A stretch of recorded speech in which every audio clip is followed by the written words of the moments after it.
आपका बेहद शुक्रिया अदा करता हूँ। थोड़ी देर आपसे शुरू करूंगा, मुझे पता है धूप बहुत ज्यादा है, इधर जो साथी हैं वो भी बैठे रहेंगे, सुकून से सुनेंगे तो शायद मैं 10-15 मिनट कुछ बेहतर बोल पाऊंगा।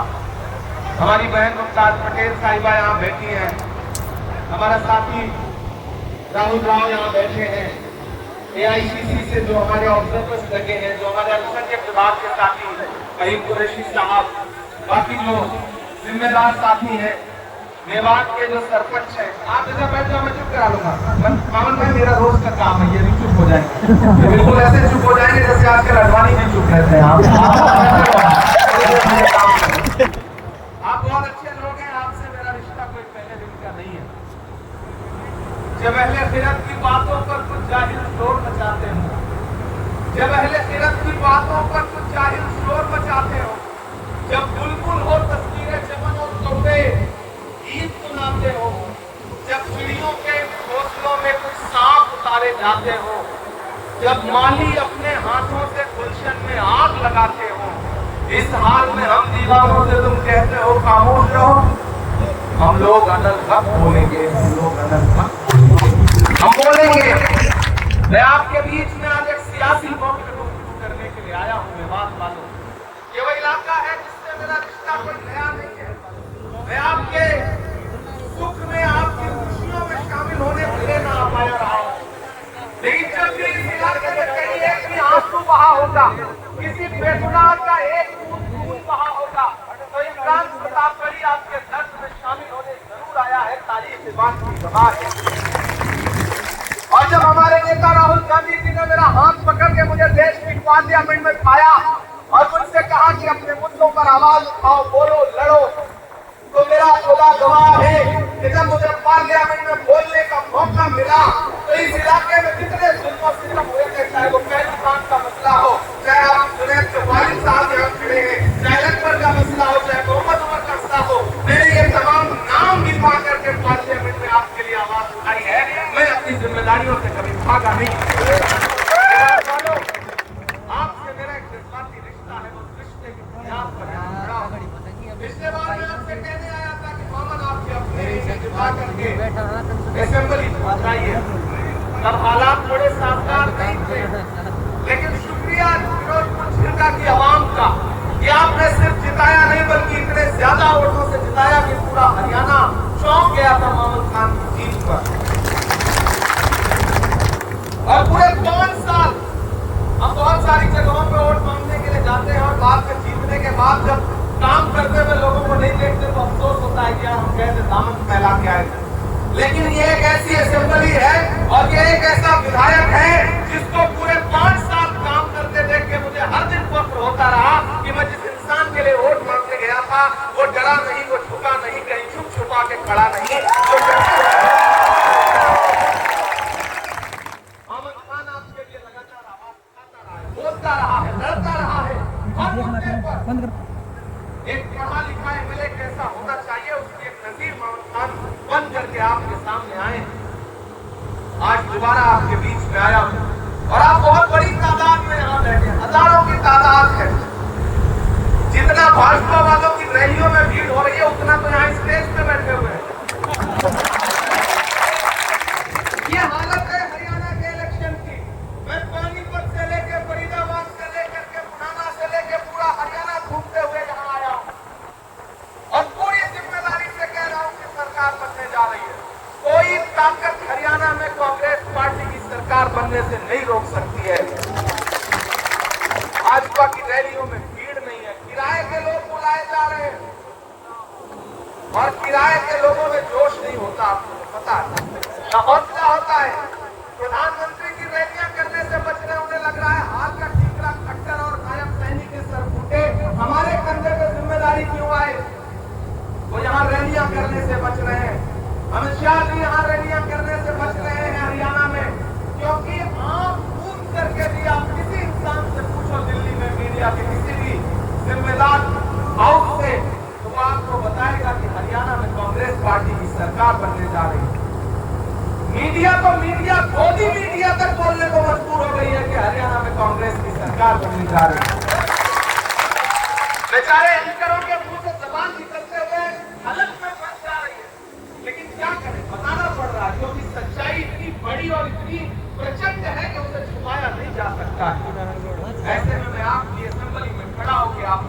चाहता हूँ कि मुझे पता है मामून खान चुनाव जीत रहे हैं, बहुत ज्यादा आपके सामने बार बार बात को दोहराने की जरूरत नहीं है। यहाँ की आवाम ने मन बनाया हुआ है मामून खान को जिताने का, मुझे पता है ये बात, क्योंकि मामून खान ने 5 साल आपके लिए काम किया है। लेकिन मैं तो आपसे ये कहने आया हूँ कि उसको छिड़का वालों, बटरी चौक वालों, माइक को वॉल्यूम थोड़ा बढ़ा दें, क्योंकि जो बात मैं कहने जा रहा हूँ वो बाबा से बुलंद बोलने की जरूरत है। एक ऐसा वक्त है जब आवाजों पर पाबंदी है, एक ऐसा वक्त है जब जहनों पर पाबंदी है, एक ऐसा वक्त है जब सोच पर पाबंदी है। ऐसे में अगर अपने इर्द गिर्द नजर उठा के देखोगे तो बहुत कम लोग हैं जो आपके मुद्दों में लड़ रहे हैं। मामून खान उनमें से एक है। ऐसे में मामून को किस तरह से मजबूती आप दे सकते हैं, ये आपको देखना है। कितनी विशाल जीत दे सकते हैं, ये आपको देखना है। अभी जब हुसैना पहलवान साहब अपना लक्ष्य लेके आए थे मुझे माला पहनाने, और लक्ष्य उन्होंने स्टेज पे गाड़ा, तो मुझे लगा कि ऐसे ही नहीं दिल्ली में कहा जा रहा है कि हरियाणा वालों ने लक्ष्य गाड़ दिया, ये किसी से उखड़ेगा नहीं। सलाम है हरियाणा, सलाम है मेवात आपको। लेकिन एक बहुत जिम्मेदारी भरी बात कहता हूं, बात जरूरी है इसके सुनना। मतलब की बात सबको समझ में आती है, लेकिन बात का मतलब बहुत कम लोगों को समझ में आता है। सरकार बनने जा रही है, ढेर सारे एमएलए जीत के आ रहे हैं। उन जीते हुए एमएलए में असरदार एमएलए का पैमाना क्या होगा, कौन कितने ज्यादा वोट से जीत के आया, ये एक पैमाना होता है चुनाव जीतने के बाद जब सारे एमएलए देखे जाते हैं।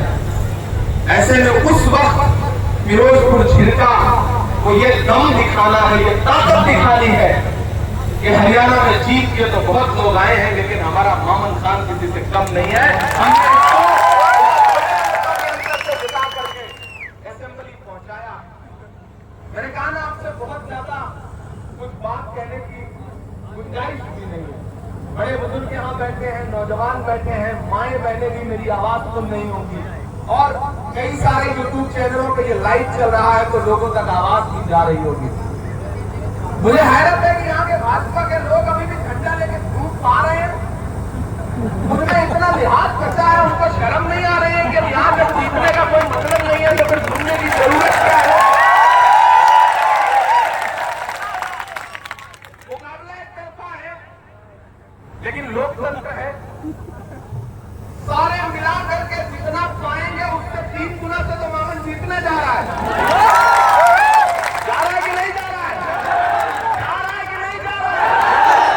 ये जो आपका जोश है, मुझे पता है वो लोग रैली में तो नहीं आए होंगे, लेकिन लाइव देख जरूर रहे होंगे। आज नींद में नहीं आनी है उन्हें, क्योंकि इस तपती दोपहरी में जो हुजूम उमड़ के आया है, एक बहुत थोड़ा सा साया है, लगातार इतनी गर्मी है, पसीना है, नया पाने की चाहत में पुराना छूट जाता है। तुझे अपनाऊं तो मुझसे जमाना रुक जाता है। मोहब्बत पढ़ने लिखने में बहुत आसान है, लेकिन मोहब्बत को निभाने में पसीना छूट जाता है। मेरे भाई, मुझे पता है आप कांग्रेस पार्टी से, मामून से, इमरान प्रतापगढ़ी से, मरहूम अहमद पटेल साहब से बहुत मोहब्बत करते हैं। ये इलाका, इस इलाके को खास तौर पे डेवलपमेंट की और बहुत खास तौर पे पैकेज की जरूरत है। मैं बैठ के मामून साहब से यही कह रहा था कि जब सरकार बन रही हो तो अभी से प्लान बनाइए कि कौन कौन से मुद्दे हैं जिसपे सरकार से लड़के अपना हक लेना है, अपनी सरकार से लड़के अपना हक लेना है। इस इलाके को तालीमी इदारों की जरूरत है। ये इलाके वो इलाके हैं जहाँ के नौजवानों में बहुत ताकत है, बहुत ऊर्जा है, बहुत एनर्जी है, बहुत सलाहियत है। अगर इनको तालीम के रास्ते पे लाया जाएगा और अगर तालीमी इदारे यहाँ पर बनाए जाएंगे तो इंशाअल्लाह आने वाले दिनों में इसी भीड़ में से बैठा हुआ कोई लड़का IAS बनेगा, कोई IPS बनेगा, इंशाअल्लाह पुलिस में जाएगा और इस इलाके का नाम रोशन करेगा। मेवात को जिस तरह से पूरी दुनिया में बदनाम करने की साजिश की जाती है, आज का ये जो इलेक्शन है और आज की जो रैली है, हमें यहाँ ऐड करके उठना है कि आने वाले दिनों में जब सरकार बन जाएगी तो हम अपनी सरकार से, और मामून भाई मैं आपसे वादा करता हूँ, आप यहाँ पर आपको नेता प्रतिपक्ष भूपेंद्र हुड्डा साहब भी बहुत पसंद करते हैं, पूरी पार्टी पसंद करती है, लिस्टिंग करिए, एक प्रोग्राम बनाइए कि कौन कौन से जरूरी काम है जिनके लिए सरकार से लड़ के अपना हक लेना है। मैं आपसे वादा करता हूं कि मैं दिल्ली में बैठा हूं आपका वकील बनके, और आपकी दुआओं ने वो ताकत दी है कि जरूरत पड़ेगी तो अपनी पार्टी से जा करके पार्टी के लीडरशिप का दामन पकड़ के कहूंगा कि मेवात वो इलाका है जो आप लोग कांग्रेस पार्टी इस इलाके को जरूरत है डेवलपमेंट की। न हम सफर न किसी हम नशी से निकलेगा, हमारे पांव का कांटा हम ही से निकलेगा। न हम सफर न किसी हम नशी से निकलेगा, हमारे पांव का कांटा हम ही से निकलेगा। वतन की रेत मुझे एड़ियां रगड़ने दे, मुझे यकीन है पानी नहीं से निकलेगा। जमीन है जो पूरी दुनिया में अलग अलग नामों से अलग अलग वजहों से जानी पहचानी जाती है। मैं चाहता हूं कि आने वाले दिनों में जब स्टेट गवर्नमेंट यहाँ पे कोई यूनिवर्सिटी बनाए तो इस यूनिवर्सिटी से जिस तरह से बच्चे निकल करके दुनिया में जाएं और बताएं कि मेवात वो मेवात नहीं है जो मीडिया में दिखाया जाता है, मेवात वो मेवात नहीं है जो फिल्मों में दिखाया जाता है। मेवात को जानना है, मैं आपकी मेहमान नवाजी को समझना है, यहाँ की तहजीब को समझना है, यहाँ के खुददार लोगों की खुददारी को समझना है। तो मेवात आइए, मेवात के लोगों से मिलिए, तब आपको समझ में आएगा कि मेवात कितने खूबसूरत लोगों का शहर है। मैं इस इलाके में पैदा नहीं हुआ हूं, लेकिन न जाने क्यों जज्बाती तौर पर मुझे ऐसा लगता है कि आपसे मेरा कोई एक रूहानी रिश्ता है।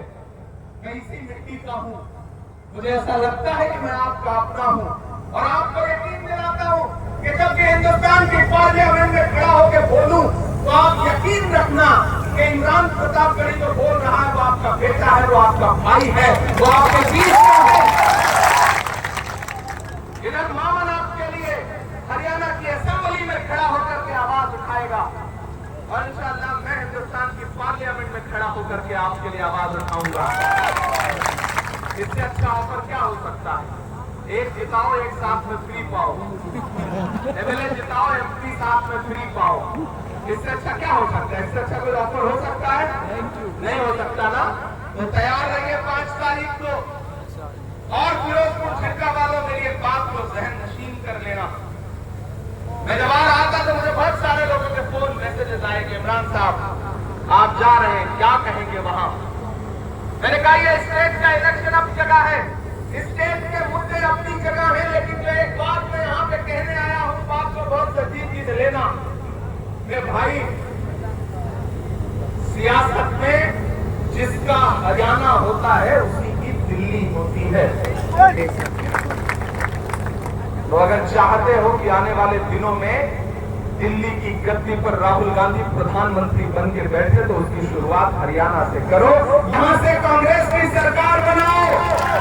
जम्मू कश्मीर में इलेक्शन हो रहा है, वहां भी कांग्रेस पार्टी गठबंधन की सरकार बनने जा रही है, हरियाणा में भी कांग्रेस की सरकार बनने जा रही है। आने वाले कुछ महीने में महाराष्ट्र और झारखंड का भी रिजल्ट आ जाएगा, तो आप देखिएगा कि भाजपा की सरकार 2 बैसाखियों पे टिकी है। एक बैसाखी का नाम है नीतीश बाबू, दूसरे का नाम है चंद्रबाबू। कब कौन सी बैसाखी सरकेगी और कुर्सी ऐसे नीचे आ जाएगी, कोई भरोसा नहीं है। आजकल प्रधानमंत्री जी के चेहरे पे जो तनाव है वो यूं ही थोड़ी है, रौनक गायब है, सारा मेकअप गायब है। आपने देखा कि नहीं, डिजाइनर कपड़े पहनने के बाद भी चेहरे पे नूर नहीं आ पा रहा है। क्यों? क्योंकि जो 400 पार का नारा था उसे हिंदुस्तान की आवाम ने ला करके 240 पे सिमटा दिया। कहने के लिए नरेंद्र मोदी जी प्रधानमंत्री हैं, लेकिन पार्लियामेंट में सिक्का राहुल गांधी का चलता है। हमारा लीडर ऑफ अपोजिशन जो चाहता है सरकार को वो करना पड़ता है, ये ताकत हिंदुस्तान की आवाम ने दी है। इसलिए फिरोजपुर छिटका वालों एक बात ध्यान में रखना, याद करो आज से 2 साल पहले का मंजर, जब हिंदुस्तान में नफरतें सर चढ़ के बोल रही थी, कोई आपके मुद्दे पर आवाज उठाने के लिए तैयार नहीं था, कोई बोलने को तैयार नहीं था। ऐसे में एक शख्स उठा दिल्ली में और उसने कहा कि मैं कन्याकुमारी से कश्मीर तक जाऊंगा, पैदल चलूंगा, एक नारा लगाऊंगा, नफरत छोड़ो भारत जोड़ो। एक नारा लगाऊंगा कि मुझे नफरत के बाजार में मोहब्बत की दुकान खोलनी है। वो शख्स चला 4000 किलोमीटर, कन्याकुमारी से चलता रहा अपने पैर के छालों की परवाह किए बगैर। जिस शख्स का नाम राहुल गांधी है, मैं चला हूं उस इंसान के साथ। जब मैं चल रहा था तो मुझसे मीडिया के साथ ही कहते थे कि इमरान साहब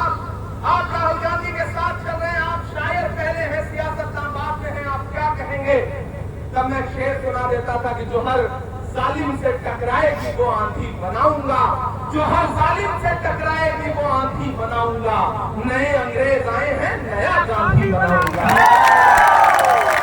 चला हूं इंसान के साथ 4000 किलोमीटर। तो आप तो इस बात पर ईमान रखते हो ना कि मजदूर का पसीना सूखने से पहले उसकी मजदूरी उसे दे देनी चाहिए। रखते हो ना इस बात पर ईमान? ये हमारे बुजुर्गों का कौल है, मैं रखता हूँ इस बात पर ईमान और मुझे यकीन है कि आज से वहां तक मौजूद एक आदमी इस बात पर ईमान रखता है कि मजदूर का पसीना सूखने से पहले उसकी मजदूरी उसे दे देनी चाहिए। तो फिरोजपुर छिरका वालों, यहाँ से महज 15 किलोमीटर दूर ये रास्ते गवाह है इस बात के कि राहुल गांधी चले थे इन्हीं रास्तों पे, कश्मीर जा रहे थे, मैं साथ था। मैं आपसे ये कहना चाहता हूँ कि मैंने देखे हैं राहुल गांधी के पांव के छाले, मैंने देखा है राहुल गांधी के माथे का बहता हुआ पसीना। मैं आज अपने घर से 1000 किलोमीटर दूर चल के आपसे राहुल गांधी की मजदूरी मांगने आया हूँ, और वो मजदूरी है राहुल गांधी ने मामून खान को अपना नुमाइंदा बना करके फिरोजपुर छिरका में भेजा है।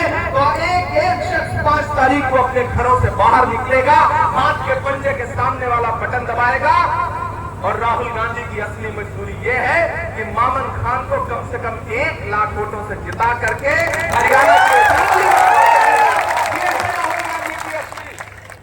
मजदूरी जो मैं आपसे मांगने के लिए आया हूं।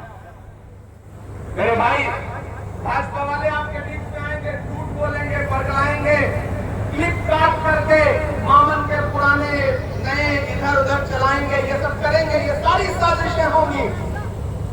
लेकिन एक चीज जान लेना, जब भी कोई आपका मजबूत नेता होता है तो उसके खिलाफ इसी तरह की साजिशें की जाती है ताकि उसको कमजोर किया जा सके। मामन आपका एक मजबूत चेहरा है, मजबूत आवाज है, इसे और ताकतवर करिए, इसे असेंबली में पहुंचाइए। धूप बहुत ज्यादा है, मैं कुछ शायरी नहीं सुनाऊंगा तो आप ये कहेंगे कि देखो सबकी तरह भाषण सुना करके चला गया। मैं शायरी भी आपको सुनाऊंगा, आप थके नहीं है ना?